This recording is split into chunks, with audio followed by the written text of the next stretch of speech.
Assalamualaikum warahmatullahi wabarakatuh. Sebelumnya, perkenalkan nama saya Alia Kartika dengan NIM 2500272. Saya berasal dari Fakultas Ilmu Pendidikan, jurusan Administrasi Pendidikan. Pada kesempatan kali ini, saya membuat video bertujuan untuk memenuhi tugas dari mata kuliah komunikasi organisasi dengan dosen pembimbing yaitu Bapak Profesor Hanif Al-Kadri. Di sini saya akan menjelaskan apa yang dimaksud dengan komunikasi publik. Mungkin sebagian dari teman-teman tidak tahu apa itu komunikasi publik. Nah, di sini saya akan menjelaskan apa yang dimaksud dengan komunikasi publik.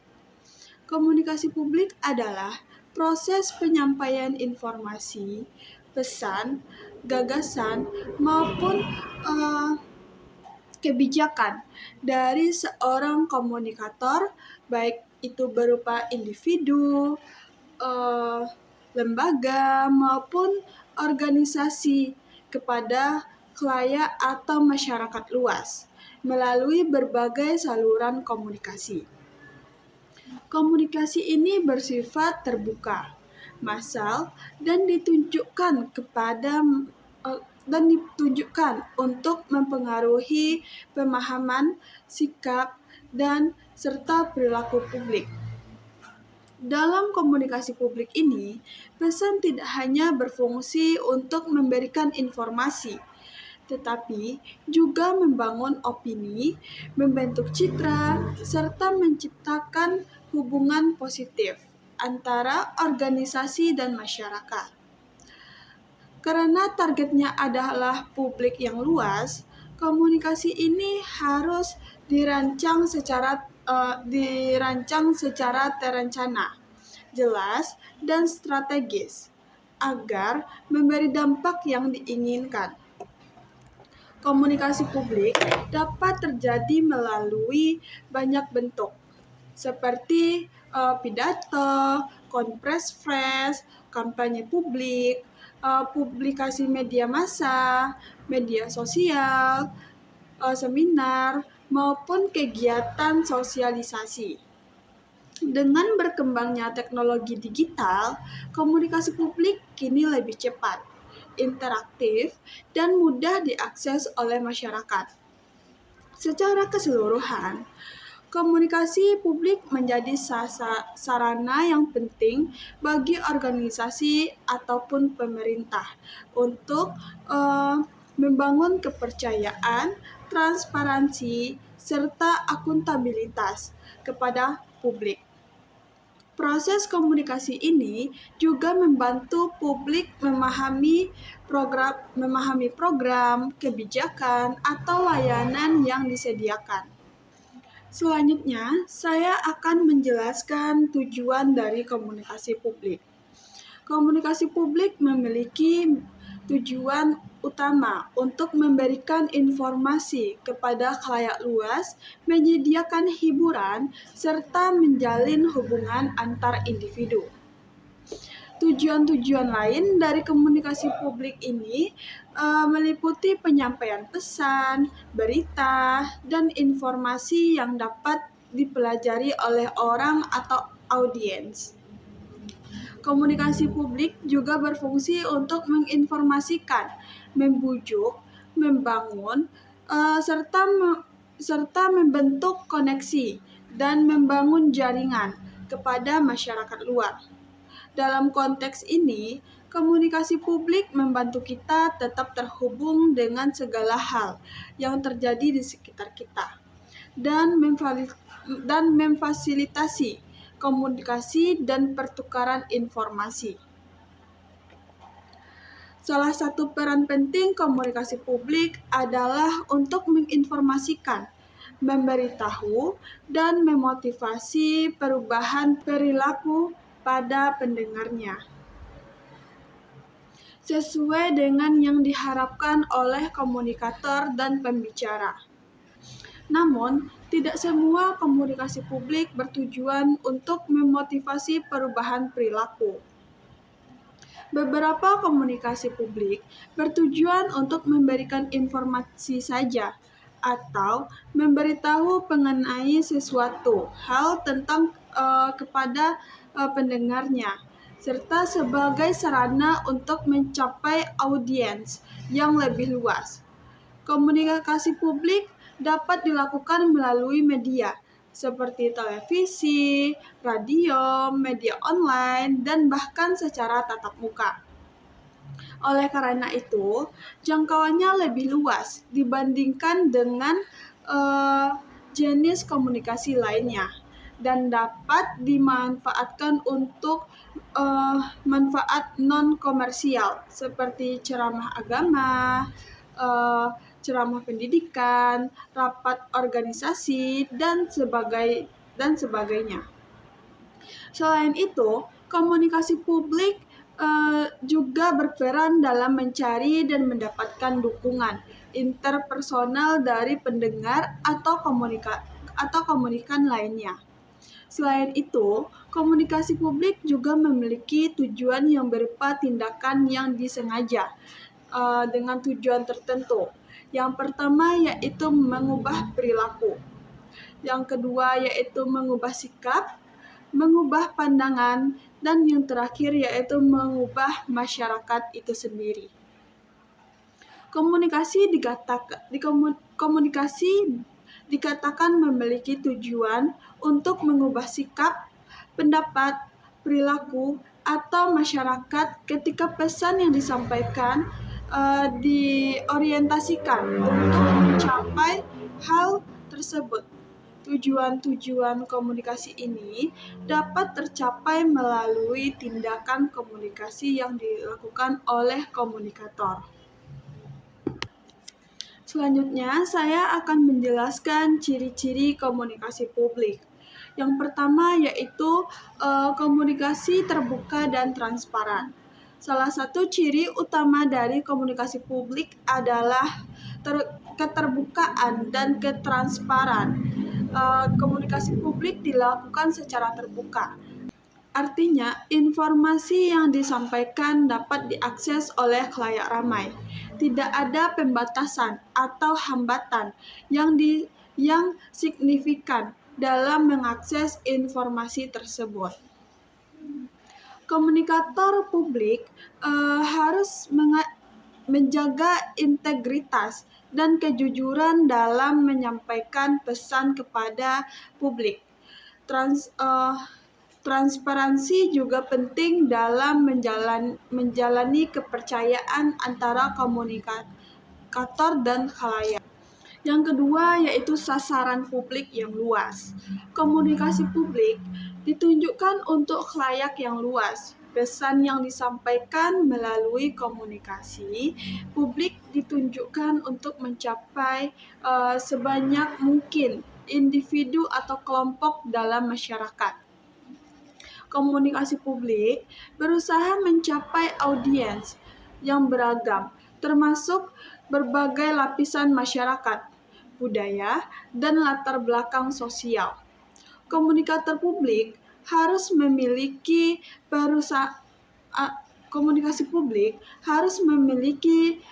pemahaman yang baik tentang audiens yang ingin dituju dan mampu mengemas pesan secara relevan dan dapat dipahami oleh khalayak ramai. Yang ketiga yaitu menggunakan media massa. Komunikasi publik seringkali melibatkan penggunaan media sosial seperti televisi, radio, surat kabar, majalah, dan media online. Media massa memungkinkan komunikator publik untuk mencapai audiens yang luas dan menyampaikan pesan secara efektif. Komunikator publik harus memiliki pemahaman tentang media yang digunakan, termasuk cara mengemas pesan sesuai dengan format media yang dipilih. Selain itu, komunikator publik juga harus mampu mengelola hubungan dengan media massa, termasuk menjalin kerjasama dengan jurnalis dan memanfaatkan ruang publik untuk menyampaikan pesan secara efektif. Selanjutnya, saya akan menjelaskan mengenai manfaat dari komunikasi publik itu. Kita dapat menyadari bahwa komunikasi publik justru memiliki banyak manfaat terhadap organisasi maupun masyarakat. Manfaat pertama yaitu meningkatkan citra dan reputasi organisasi. Komunikasi publik yang baik membantu organisasi dilihat sebagai lembaga yang profesional, terbuka, dan dapat dipercaya. Sedangkan yang kedua yaitu membantu penyebaran informasi secara luas. Dengan adanya komunikasi publik ini, informasi dapat kita sebarluaskan dengan mudah dan lebih cepat. Informasi kebijakan, program, atau layanan dapat disampaikan lebih cepat dan dijangkau oleh banyak orang. Yang ketiga yaitu membangun hubungan baik dengan publik. Interaksi dan komunikasi yang teratur membuat masyarakat merasa dihargai dan dilibatkan. Dengan demikian, masyarakat akan senang dengan organisasi tersebut. Yang keempat yaitu mencegah dan mengatasi konflik.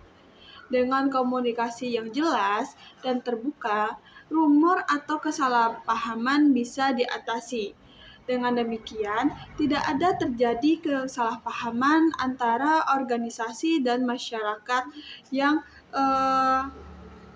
dapat ditimbulkan oleh berbagai masalah atau berbagai berita-berita yang beredar di luar sana. Selanjutnya yaitu mendukung pengambilan keputusan. Melalui komunikasi publik ini, organisasi mengetahui respon dari masyarakat sebagai masukan atau perbaikan yang harus dilakukan oleh organisasi. Yang selanjutnya yaitu memengaruhi opini dan perilaku publik. Contohnya seperti kampanye kesehatan, kampanye keselamatan, dan edukasi publik kepada masyarakat sekitar. Dan manfaat yang terakhir yaitu mempermudah manajemen krisis. Ketika terjadi masalah, komunikasi publik yang cepat dan tepat bisa menenangkan publik dan menjaga kepercayaan publik itu sendiri. Selanjutnya, saya akan menjelaskan mengenai contoh komunikasi publik dalam organisasi.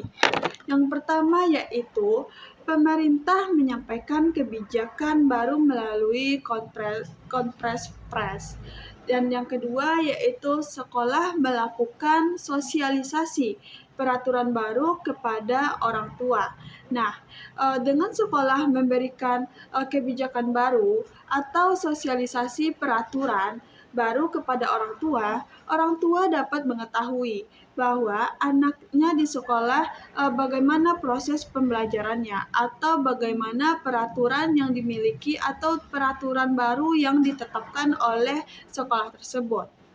Selanjutnya yaitu pada rumah sakit. Rumah sakit mengedukasi masyarakat tentang pencegahan penyakit. Nah, masyarakat dapat memanfaatkan informasi yang telah diberikan oleh rumah sakit tersebut. Selanjutnya, pada perusahaan. Perusahaan mengumumkan proses CSR, yaitu tanggung jawab sosial. Kampanye keselamatan lalu lintas oleh kepolisian. Nah, ini juga memiliki manfaat untuk masyarakat, yaitu masyarakat dapat mematuhi peraturan lalu lintas. Dari penjelasan materi yang dapat saya sampaikan tadi, saya akan menyimpulkan apa yang dimaksud dengan komunikasi publik tadi. Jadi, komunikasi publik merupakan salah satu aspek fundamental dalam organisasi karena menjadi jembatan utama antara organisasi dan masyarakat luas. Melalui komunikasi publik ini, organisasi dapat menyampaikan informasi, menjelaskan kebijakan, memperkenalkan program, serta membangun citra dan reputasi kepada masyarakat luas. Komunikasi ini tidak hanya berfungsi sebagai penyampaian pesan, tetapi juga sebagai alat untuk membangun opini, mempengaruhi perilaku publik, dan menciptakan hubungan yang harmonis dengan berbagai masyarakat. Keberhasilan komunikasi publik sangat ditentukan oleh kemampuan organisasi dalam merancang pesan dan menjelaskan apa pesan yang disampaikan, memilih media yang tepat, serta memahami karakteristik audiens yang ingin diberikan informasi. Dengan perkembangan teknologi informasi, komunikasi publik dapat lebih cepat, interaktif, dan mudah diakses sehingga menuntut organisasi untuk lebih transparan, responsif, dan inovatif.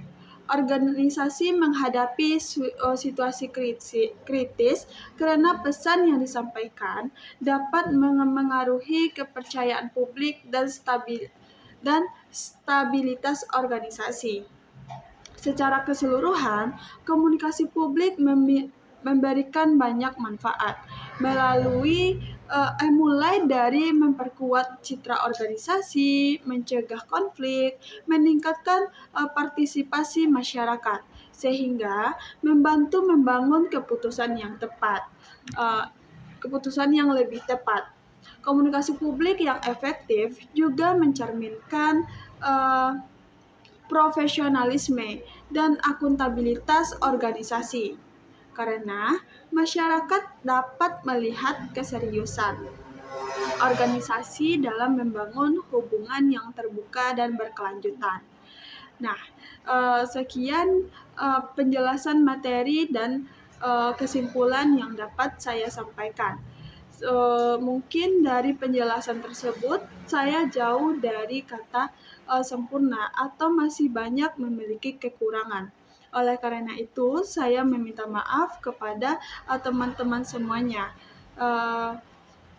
Terakhir yang dapat saya sampaikan, wabillahi taufik wal hidayah. Wassalamualaikum warahmatullahi wabarakatuh.